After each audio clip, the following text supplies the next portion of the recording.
Today we're returning to the world of GroCraft. Once again, I know I said this probably in the last episode or the one before that, but I apologize for such a long break between episodes. I started another series between then and now, and furthermore, there's just been a lot of consideration going on in my mind as to what I really want to do with this series, and just like what I want to do with the base and a lot of other things, because I just start to feel really bad every time that we have those episodes where I'm like, oh man, we really didn't get a lot done, but now I've taken some time, I've really thought about things, and now I have like a new direction that I want to take this series, and like a new strategy that I have in mind to help us like actually get a lot more done at a bit of a better pace. So as of now, my next course of action is I really want to start grinding enchantments and XP, because the next thing that we really need to do to get us towards the end game is get diamond armor and a full set of diamond enchanted gear, because we already have a way to the nether, so we can already go and find blazes. So today what I want to do is I want to create a farm that I made it back in the day in 1.13. I made this on the Wii U edition of the game, so you know, I'm hoping that it still works in this version of the game. I mean, I don't see why it wouldn't. If it doesn't end up working, then we'll just have to kind of, you know, grit our teeth and make another farm at some point, but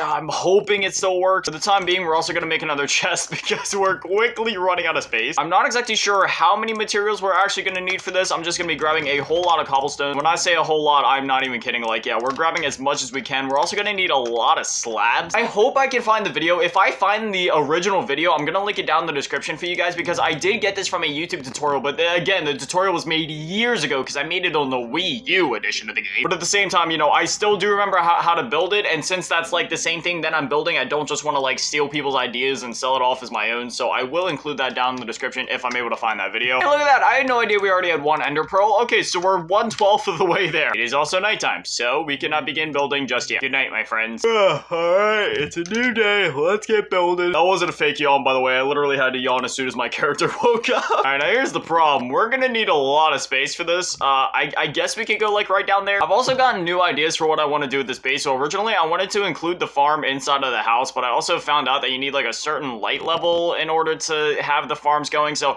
I'm going to look into that a bit more. If it turns out that using sunlight would be the most efficient way to do it, then I have an idea for what I want to do with this base and the way I want to set up like certain bridges and minecart sections and stuff like that. If there's a way for me to do it underground, then I'm going to do it. But if not, then there's just going to be a whole lot of expansion going on the outside of the grow cave. Our sugarcane farm is looking pretty... I don't like how there's zombies back there. But the sugarcane farm is looking pretty healthy, so that's nice. I'm definitely going to have to light that corner up a bit more at some point so then the mobs don't keep spawning in back there, but 'tis what it is for now. This actually might be just enough room. Now, I am going to need to collect some wood at some point because we're going to need a total of 115 ladders for this farm to work efficiently. Like, it will still work without that, but there's like another step to it. I don't need this to be exact or perfect. I just know like the dimensions of what I need this farm to be and how I need this all to look. I guess we'll have it kind of face out this way. We'll start it like right about here. That should be more than enough space. And then basically how I do this, we got to make sure there's slabs set up so then there's not any like 3x3 spaces, because that's how like spiders can spawn, and we really don't want spiders going in this thing. So if I remember correctly, we go over a total of 6 times. It goes 6 long and then like 7 this way. I underestimated just how much space this would take up. Yeah, this is gonna be a really long farm, but what can you do? It'll be worth it when we're swimming in XP and loot. The main reason I'm doing this is so then we have an easier way to farm up ender pearls, but it is still gonna be a, you know, nice like side source of XP. And now my memory is starting to fail me a little bit, but I'm pretty sure right about here is where the trap doors need to start. Kind of stinks because this is up on like a different level of like whatever compared to the rest of this. So actually I think I might need to build this out with a little bit more dirt just so it like sits up a little bit taller. Something like this. Yeah, there's a lot of like reformation that we're gonna have to do to the land here to make this farm work. But I mean, like, I really don't know where else I would have put this thing, and it does take up a lot of space. And just like that, we got the perimeter set up. So yeah, it's gonna need, actually, no, I think I did that wrong. Yeah, we gotta build it up one more. Yeah, it's gotta be at least 3 tall so then the enderman can actually spawn. There we go. Now it's actually tall enough. And now we gotta put the slabs over top. I remember this part kind of being a pain back in the day on the console edition, but on Bedrock, it's a lot easier to build this kind of stuff. Obviously, on Bedrock, you can just kind of like build out in front of you. Oh yeah, look at that. This is so much easier than it used to be. You used to have to like crouch down and awkwardly bridge across, but this will definitely be a lot easier. I'm not gonna lie, as a player, I do prefer Java, but just like as a content creator, I prefer to make videos on Bedrock simply because, you know, the majority of players are playing on Bedrock, so anytime that I need help from anyone or advice from anyone, because obviously there's like very niche version differences between Java and Bedrock,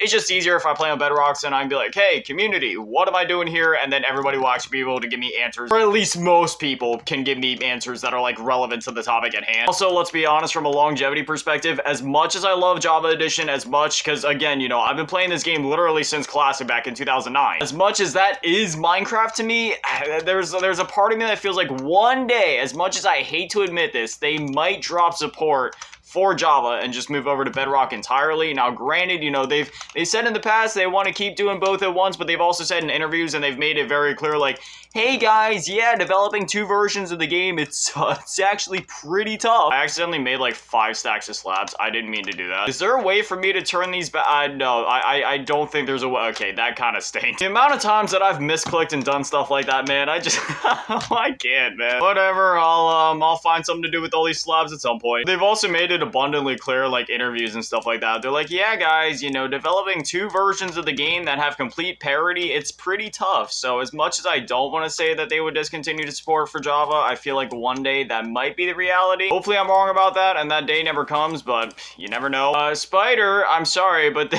this farm isn't open for business yet, so if you could please just go away. You could come back when it's complete, but actually, wait, no, that's why we have the slabs and paste. Those are for spider protection. So actually, yeah, spiders, if you guys could just, you know, not come around here, that would be preferred. Now, if I did this correctly, this should be 3, 4, 5, 6, 7, 8, 9, and then we come over to the other side, and 1, 2, 3, 4, zombie get away, 5, 6, 7, 8, 9. And then right here in the center, we just kind of want to build this up. This will just sort of be like a thing that connects to the roofs, and I kind of lure the mobs out and stuff like that. But for now, we need to go back inside, because I really don't want to die, and it's nighttime. We're gonna go to bed, and then we'll work on this again in the morning. Our tools are getting a little low, too, so I think I might go ahead and craft up an iron pig and an iron shovel before we go back out, just so that I don't have to, you know, run back in here. I'm also gonna grab more cobblestone, since I messed up and spent so much of our supply. So right here in the middle, like I said, we're gonna be bridging this out a little bit. This will just be, it's basically gonna be like a little pillar, but at the same time, it's also gonna be a thing where like I can run up and be like, hey, come get me, and then I'll kind of be safe, because these are all gonna be trapdoors right here, so then they get tricked into falling down here, which means that I do have to connect these. Actually, in general, there shouldn't be any holes here, so I'm gonna have to like build this up. Like I said, it kind of stinks that this is built at such a weird angle, but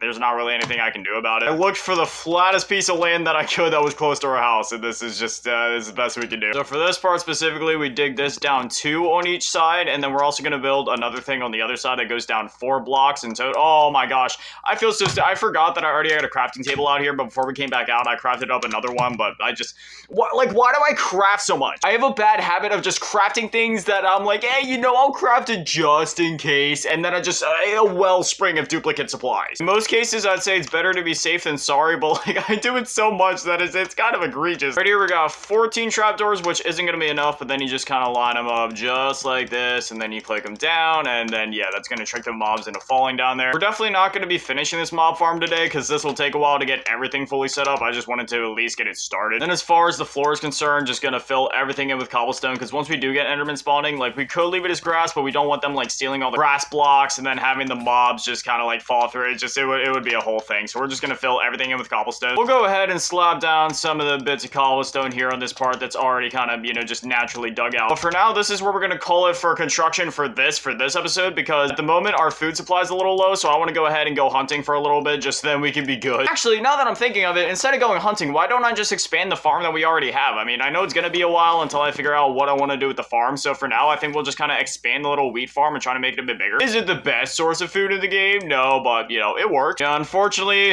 not a whole lot has grown, but that's why, you know, we dig it out for now and just kind of do with, well, I'm pretty sure we should be able to expand it out like that. Yeah, it still reaches. And we just plop down the seeds. It's one of those things, just gradually over time. I don't believe we have any bones. Actually, we might have some bones. I might try to bone meal this. Okay, we actually have 9 bones. Look at that, we got 27 bone meal out of that. Unfortunately, it seems like it takes, what, like 3 bone meals per thing to actually get it grown, so, you know, we can still expand the farm a little bit off of that. Oh, it seems like it's different for some. Some only take 2 to grow, others take 3, so I guess I gotta be careful with my mouse spamming. There we go, look at that, easy farming. And to think I was really about to just sit down and take the long route. No, dude, bone meal, that's a cheat code right there. Wow, water actually reaches a lot farther than I thought it would. So is this over here still getting hit by the water, or should I maybe start to add other, like how often do I need to have a water block so that they actually stay like hydrated? Oh, see, yeah, that one's actually getting hydrated too. So realistically, I could put down what, like a water block, maybe have like 2 blocks of like a hydrated land in between, and then just have like a water block every 3 blocks, I guess that would be. If I'm wrong about that, please let me know, but if so, then that would be a lot more more efficient than what I usually do, where I literally have it like 1 row of seeds, 1 row of water, 1 row of seeds, 1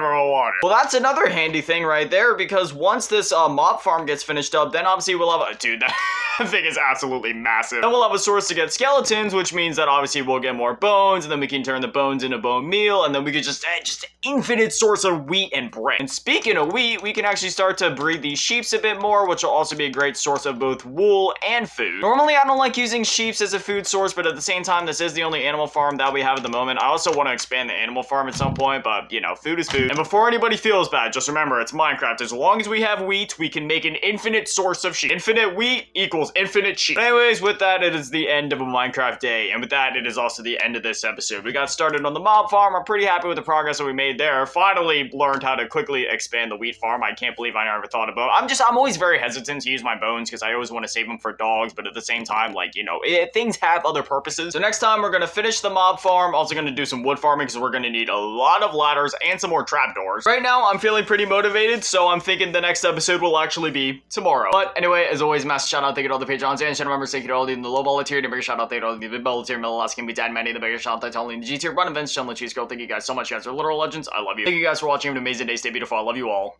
Peace.